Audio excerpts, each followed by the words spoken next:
Separation of heaven and earth.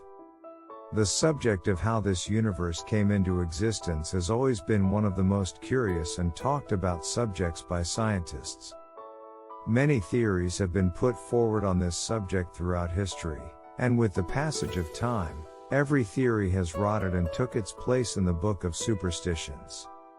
The currently agreed upon and widely accepted theory, the Big Bang, is kicking off. The Big Bang is a model that argues that the universe emerged from an extremely dense and hot spot about 13.7 billion years ago. This claim was first put forward by the Russian mathematician Alexander Fred and the Belgian physicist Georges Lemaitre in the 1920s.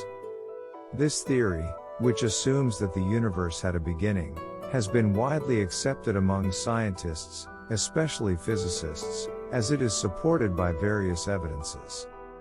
According to the Big Bang model, in this initial state before the universe expanded, it was extremely dense and hot. So the realm was one piece before. Then it was separated from each other by a big explosion and took its current shape. The Qur'an informed us 14 centuries ago about this information that scientists could only reach in the 20th century. Have those who disbelieved not considered that the heavens and the earth were a joined entity, and we separated them and made from water every living thing? Then will they not believe? Al-Anbiya 30. Even the heavens and the earth, which were not yet created before the Big Bang, are intertwined and inseparable. That is, they were intertwined as stated in the verse. Then this substance split apart with a violent explosion. In other words, the separation took place as the Qur'an declares.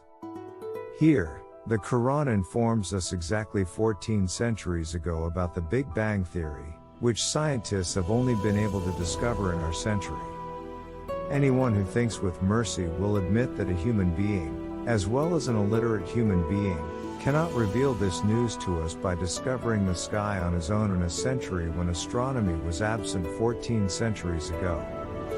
Could an illiterate human discover on his own 14 centuries ago a truth that scientists were able to discover 100 years ago?